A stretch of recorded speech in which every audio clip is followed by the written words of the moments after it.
to accomplish today.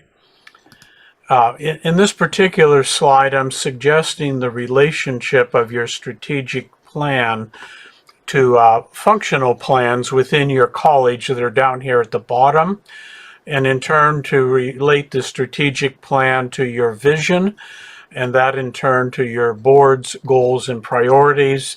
And off to the right, your major effort for your educational master plan, your long-term facilities plan, and then also the state system's expectations expressed in Vision for Success, and the Accreditation Commission's expectations.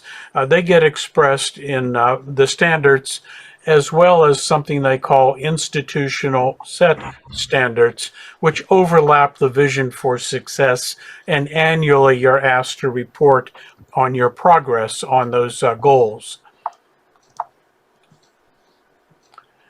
Let me see. Thinking about a strategic plan is sometimes like thinking about this iceberg idea. From the ideas you shared on the 10th and from some focus group work, we've taken your expressions of aspirations and opportunities and your sense of some potential results and formed them into what is the emerging working draft you're going to be looking at today. Commonly, colleges will publish the goals, objectives, and sometimes will publish the performance indicators as well. But below the waterline, there's more to a strategic plan, dealing with the detailed strategies and action steps. And eventually, you'll want to name a responsible party, timeline, and resources. But all of that is generally a private matter, not put out on a public website. The emerging goals and objectives and strategies, as Kamal suggested, have been consolidated from work you did on the 10th, as well as work and ideas we've heard in focus groups that we've conducted. We've organized the material into 3 strategic directions, which will form the basis of your breakout groups today. Those are a collection then of 12 goals with multiple goals associated with each direction. And in turn, each goal has 1 or more objectives and a number of suggested action strategies and steps. The purpose of your strategic plan, again, is to focus on change into the future. To help your college achieve the college vision that's at the top of this slide. It's a vision that you worked on a couple years ago. In the center of the slide, I was trying to convey the notion of a staircase of goals, objectives, actions, and resources. And I'd like you to keep the staircase image in mind as we look at the next several slides. Today, we'd like you to take a look at the goals, the expression of aspirations for the future, where you think the college should be going. They're going to be qualitative in measure. And if you're standing on the staircase on the ledge or the step called goals, we'd ask you to look up the staircase and look at your college vision and ask yourself this first question. Will the goal help advance part of the college vision? And then turn around, if you would, and look down the staircase and ask yourself, does the goal express an aspiration that might flow, at least in part, from accomplishing the objectives? When you move down to the landing or the step called objectives, we're going to be looking at ways to quantify. It's the only part of your plan that will have quantification in it. And usually the quantification is expressed as wanting to increase something or decrease something. These are the stepping stones or the milestones of things you want to accomplish in order to achieve your goals. Using the staircase example again, if you're on this step of the staircase, look up the staircase and ask yourself the first question. If you accomplish the objectives, would those results or outcomes contribute to advancing the goal? Turning around and looking down the staircase, you might ask the second question of yourself. Do the objectives express reasonable results that might come from pursuing the strategies, and so on? Now, a word about performance indicators. Earlier in your work this month, we asked you to identify categories of results that might help you appreciate the extent to which you've made progress. Today, we're asking you to try to be a bit more specific, and if you can, come up with some targets over the next 5 years for the objectives to accomplish. Commonly, the objectives are expressed or quantified as raw numbers. For example, the number of male students enrolled at the college. You want to increase that. Or you might want to decrease the number of credit hours or units that students accumulate once they're awarded the Associate of Arts degree or Associate of Science degree. And of course, as you try to quantify things, you need to remember behind the numbers are real people with real lives. Another way of quantification is to look at expressions of percentages of something. There are several K-12 districts that send their graduates to the community college. So you might want to say, among all the community college or the K-12 districts, what percentage of them does the college have a college and career access pathway agreement established? Or you might want to take a look at a percentage increase or decrease over time and the change in that. Percentage of classes offered face-to-face as you begin to come back to campus, for example. Or the percentage of courses that are eligible for some form of credit for prior learning. And then when we get to activities and strategies, before you get too detailed into this, you might try your best, and depending on how much expertise you have, you might be able to set targets. If not, clarifying the strategies would be helpful today. But this is where the college is going to put its energy and its resources. Again, looking up the staircase, ask yourself, if you did these activities or pursued the strategies well, would they contribute to accomplishing the objective they've been associated with? Looking down the staircase, you might ask, what resources might you need to accomplish the action steps? Thematically today, what we're trying to push on is the logic of action in the plan. And I sort of parsed this sentence, but this is what we're trying to get at today in your work groups. If you achieve the results because of these activities or strategies, will those results help you achieve the strategic goal? And we're hoping that you can become more specific from what we had heard earlier this month. Now, I have a little story that was handed down to me by my dad, and you've probably heard this kind of a story before, about two middle school age children and a construction site where there are some folks working as bricklayers. And young Sheldon or Sheila, on their way to school, pass a construction site. It's got a chain link fence around it, but the kids can look through it and see what's going on in the construction area. And Sheldon, on his way to school one day, looks through and sees a man laying bricks.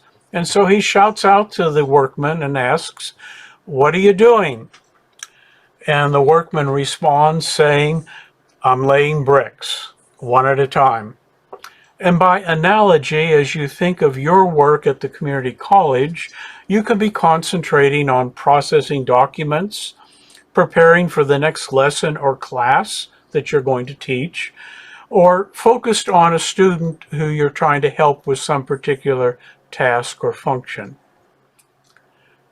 The following day, Sheila's on her way to school. She passes the construction site, and she looks through the chain link fence and sees something most unusual, a young woman working. And so she, being curious, shouts out the same question, "What are you doing?" And this time the female worker responds, "I'm building a wall."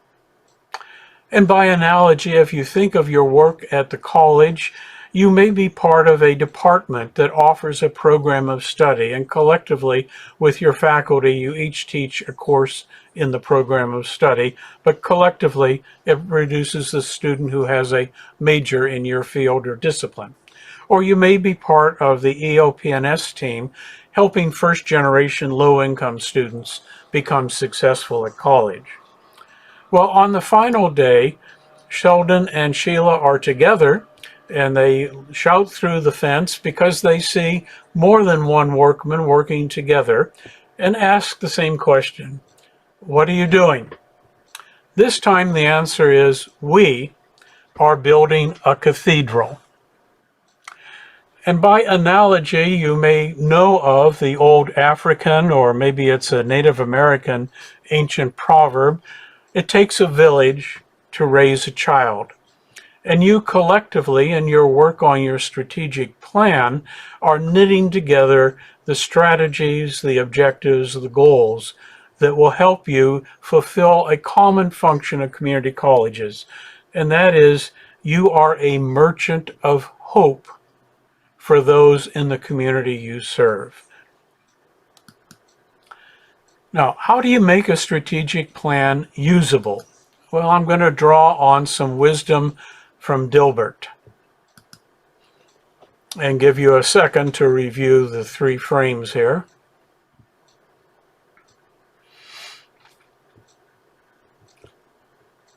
And my suggestion to you is that if you want your strategic plan to be viable, to be usable, you need to find ways of tying it in to ongoing initiatives at the college that are seeking to promote change.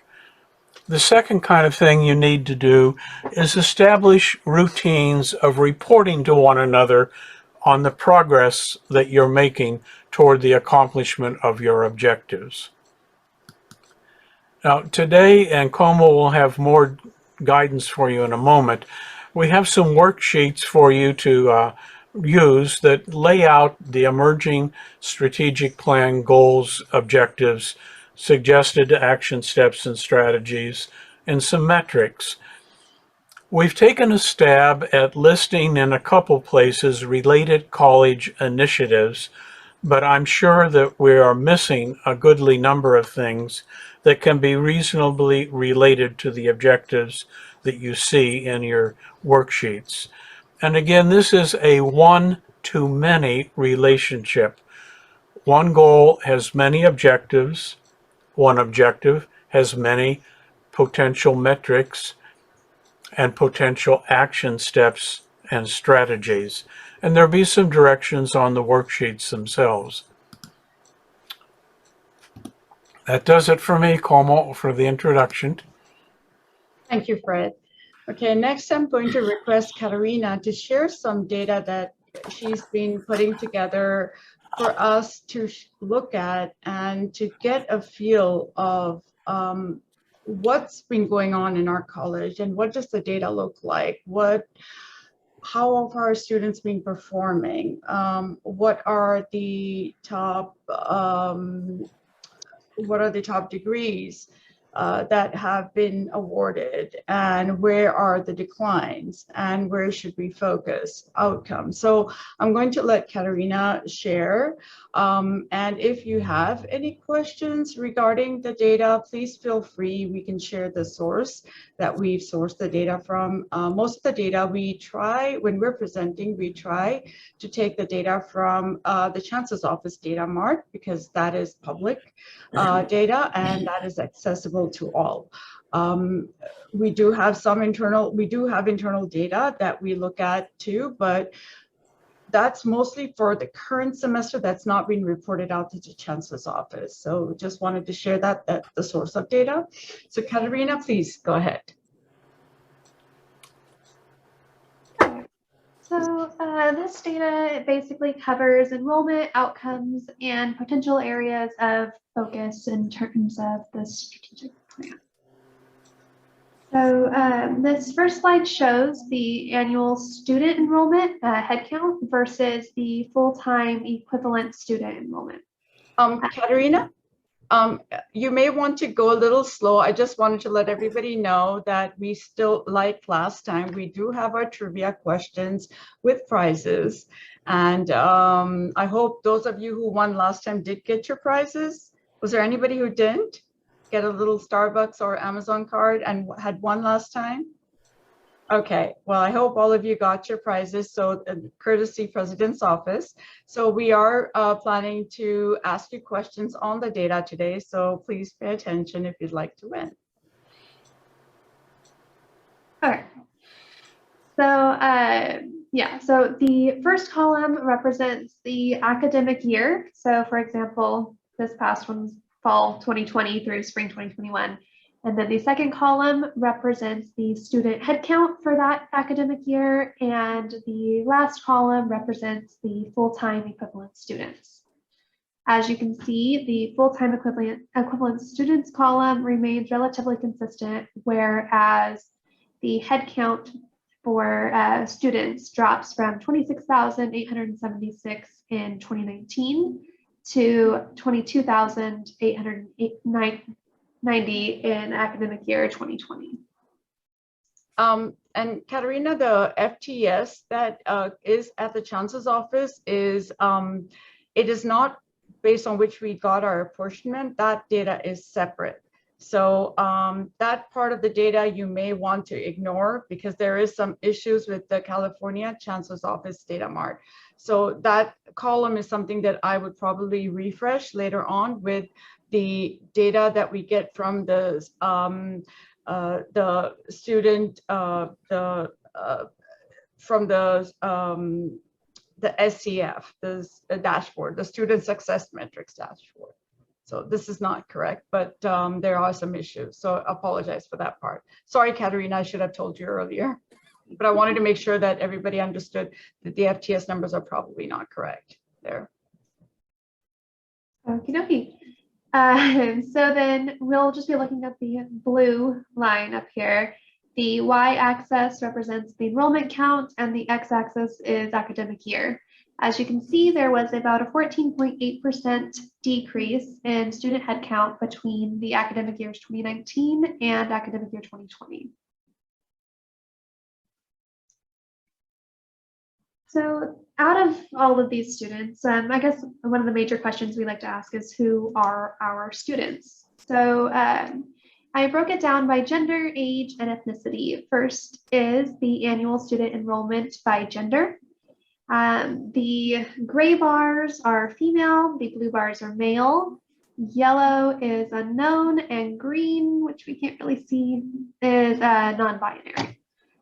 As noted, there is a 20.5% decrease in male enrollment between academic year 2019 and academic year 2020.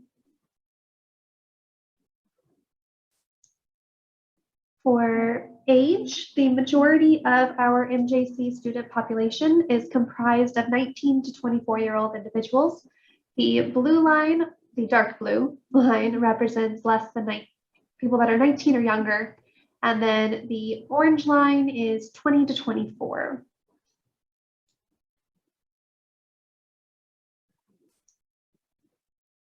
In terms of ethnicity, our MJC student population is consistently comprised of Hispanic and white non-Hispanic individuals.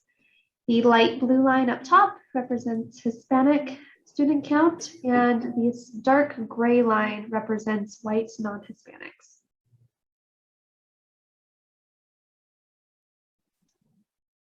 In terms of our annual special populations enrollment, almost half of all of MJC students are first generation students. This blue line up top represents our first generation population. And we also, there's also data for DSPS, foster youth, EOP&S, formerly incarcerated, veterans, and dual enrollment.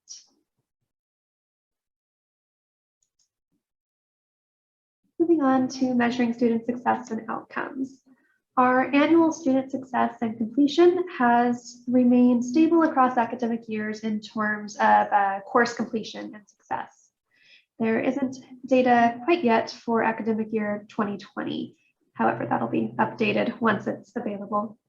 The y-axis is the percentage of students who have course completion versus the percentage of students that succeeded in those courses. This next slide represents the annual count of degrees and certificates awarded.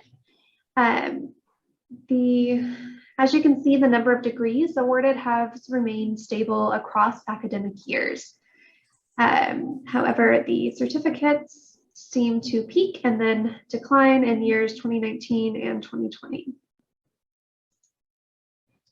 These are our top 10 program awards for academic year 2020. Our top award is an Associates of Arts in Liberal Arts and Sciences. And then we go on to Biological and Physical Sciences, Psychology, Business Administration, Registered Nursing, Transfer Studies, that's a certificate. A non-credit award is in our top 10 of English as a Second Language integrated. We also have Child Development, Sociology, and Administration of Justice. These are our declining program awards from the academic year 2015 to academic year 2020. This percent decline represents the percentage that the number of degrees awarded has declined between the years 2015 and 2020. What I kind of noted here is that almost half of these are certificate programs that are experiencing these declines.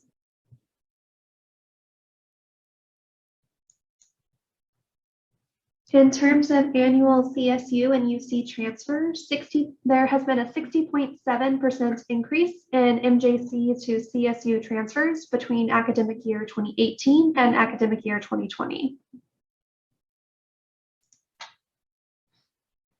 So potential areas of focus. One notable area is the decline in male enrollment. There has been a 20.5% decrease in male enrollment between academic years 2019 and academic year 2020. The question I ask myself is this decline in male enrollment a common trend among community colleges in the area? And as we can see, the top left is MJC, and the other four graphs represent colleges, community colleges that are in the area, and we looked at the male enrollment numbers for them as well. And there is a 17.4% decrease in Fresno City College, 10% decrease in San Joaquin Delta, 13% decrease in Merced College, and only a 1.5% decrease in Cosumnes River. Although Fresno City College is closer to our decreased number as well, for the most part, these other colleges are not experiencing a decrease to the same degree that we are. So where are they going? Male high school graduation rates have remained consistent across academic years. This data includes Stanislaus and surrounding counties, including San Joaquin, Merced, Alameda, Tuolumne, Calaveras, and Mariposa.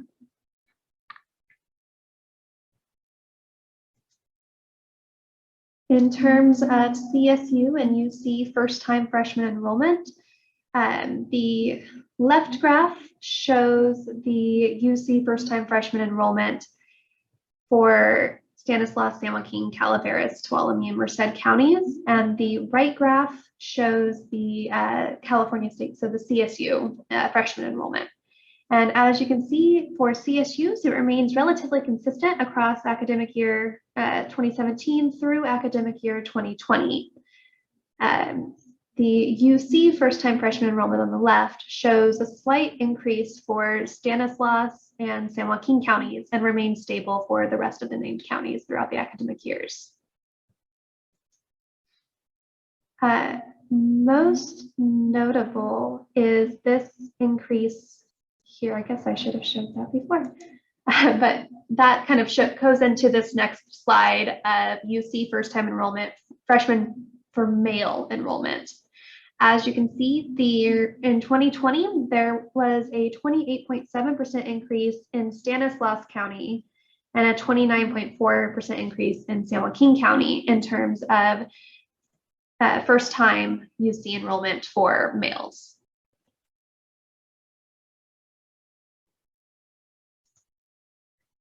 Another potential area as to where the male population of MJC could be going is military enlistment. In 2020, there was an increase in California active military personnel from 61,982 up from 3,721 in 2019. Central Valley has been consistently noted as a hotspot for military enlistment, in addition to Redding and the high north of California.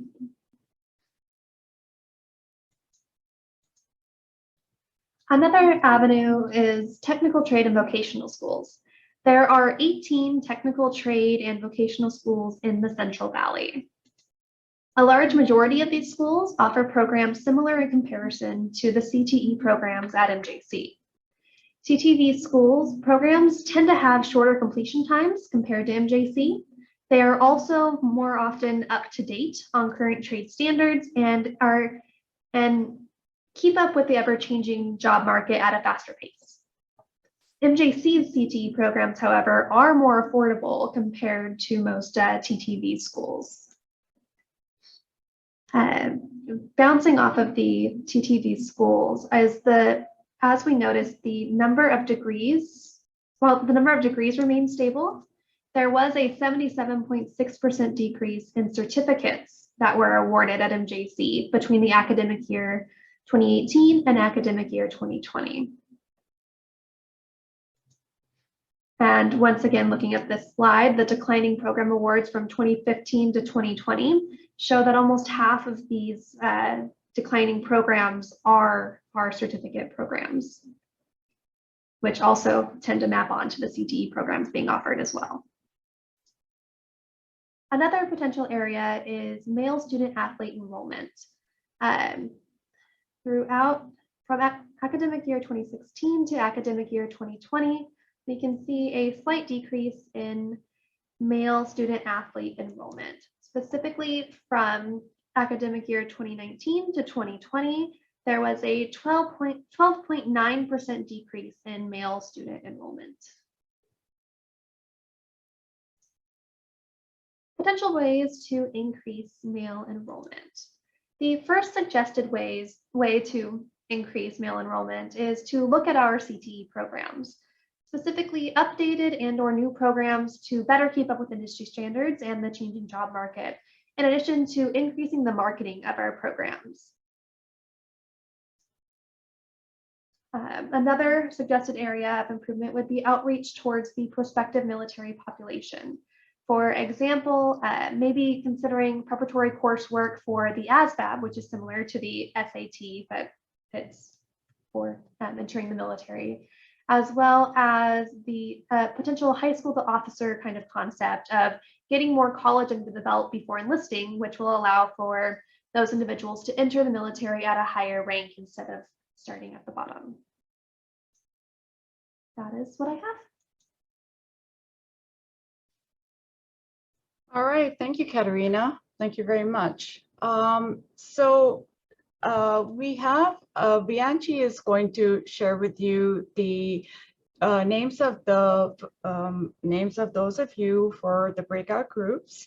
Again, they're by student success, college, and community. And if you are placed in a group that you feel, if there's another group that you feel you would be able to contribute better or more, or you'd be more comfortable with, please let us know and we can change the group you're in.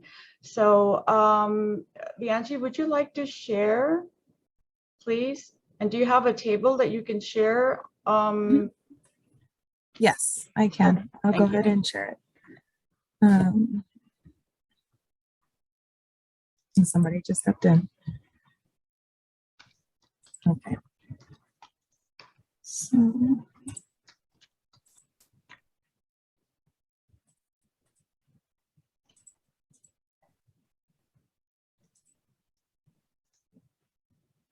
hello. So in college right now, I have Asham, Chad, Curtis, Giselle, John, Lisa, Laura, Nancy, Jillian, Martha, Noah, and Rob. Is there anybody who, wait, just hold on, sorry, Angie. Sorry. That's okay. I just wanted to make sure that, is everybody here in the, for the college group? And is everybody okay being in that group?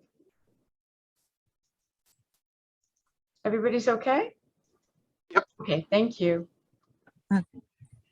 For student success, I have Iris, Amy, they're not here at the moment. I have Diana, Caitlin, Leela, Maria, Megan, Morgan, May, Nailani, Crystal, Elida, Glenn, Letitia, Michael, Jose, Jonathan, Tina, Giovanni, and Ryan.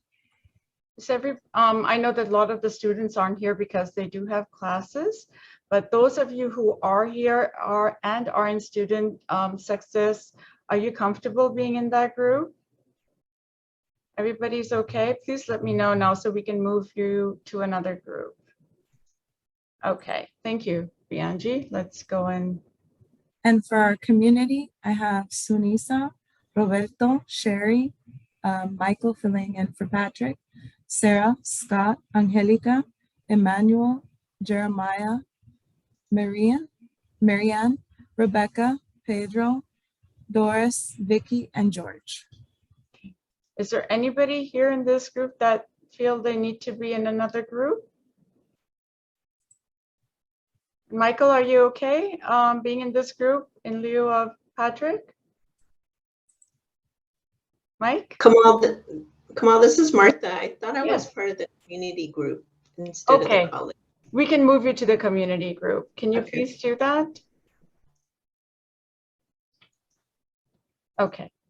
Thank you, Bianji. I'm just going to quickly share a sample of the document that we have put together to help you in your group to be able to enter or to be able to put down your notes. So maybe in your group, you can assign somebody to be the note taker while you all discuss, and that person can use this form to enter all of your group thoughts. So I'm going to try and share my screen real quick to give you an idea of what that looks like. So just bear with me for a moment. There's a lot of documents and we want to make sure that you have all the resources you need. At the same time, I didn't want to give you too much homework over and ask you to review everything before coming in. I felt like maybe when you're together, you can review it together, scan the documents together. Katerina has just shared the MJC PowerPoint presentation, which you can download in the chat, from the chat. So I accidentally clicked the wrong one. I'm sending the right one now. Oh, apologize. Okay,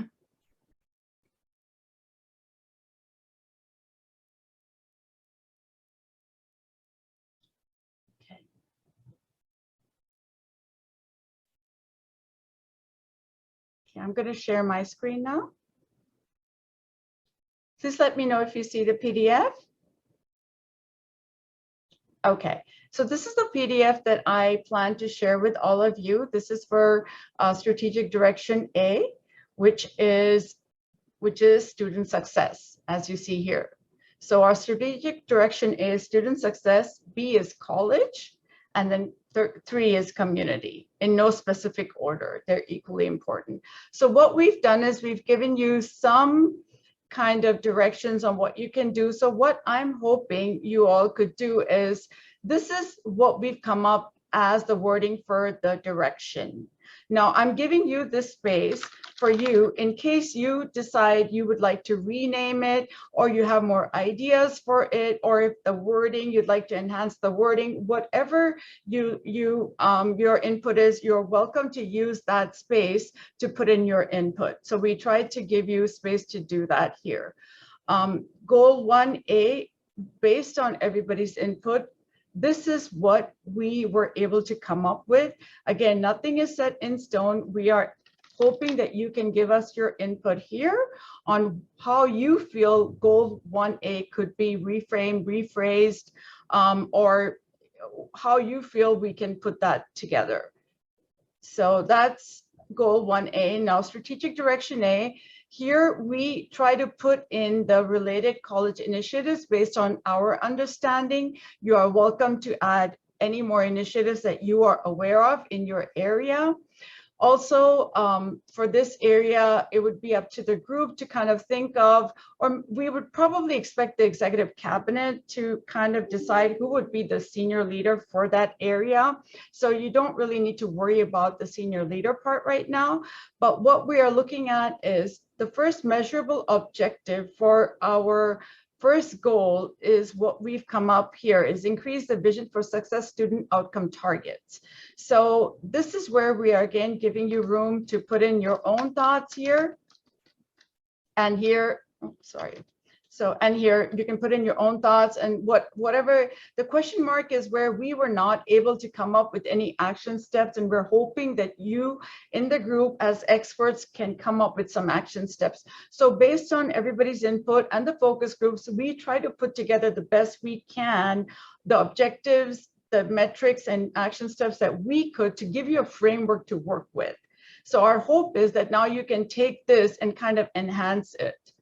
So that is what we're hoping for each group. This is what we've done. The question marks is basically, we don't know what that should be, and we're hoping to get your input. But at the same time, what we have put together, we're still giving you areas for you to be able to reframe it, rephrase it, or put in something different. So this is the best I could come up with right now to think of how to make a note of all of your input to make sure that you have an area where you could put that in some kind of manner that made sense, that we can keep track of, and that you can discuss together as a group. We're going to give you 45 minutes to meet and start off with. And in your meeting, I will come and share additional documents with you for you to look over if you so wish. Or if you just want to start off, you can feel free to start off using this document too. So Vianji, does anybody have any questions?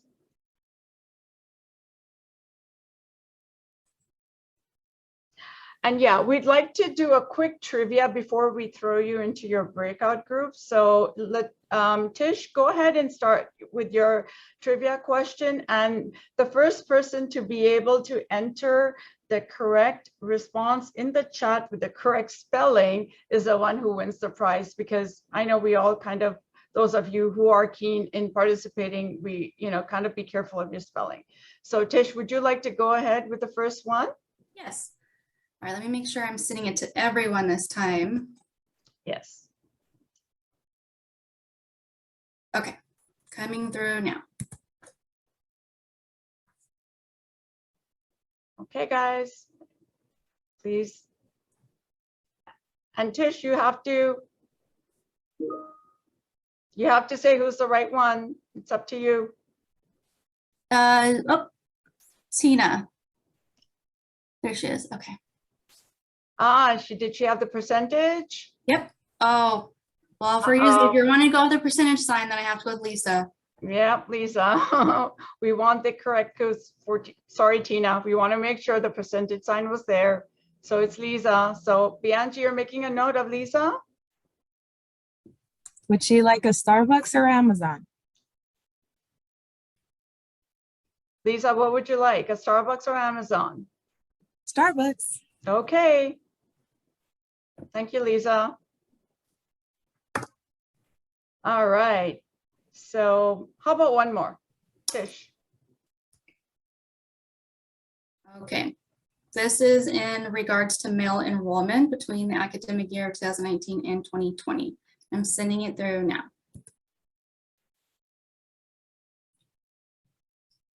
Okay, Tish. Crystal. She got the right one? Yes, she did. She's quick. Okay. Oh, wow. All right. Crystal, Starbucks or Amazon? All right.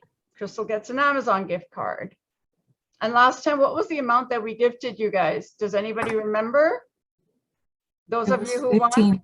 $15. Okay, well, $15 to each one of you. All right, so we will go ahead and put you in your breakout rooms, and I will come to your rooms and come with the documents so that you don't have to worry about downloading the documents here. I'll come to your room and share it.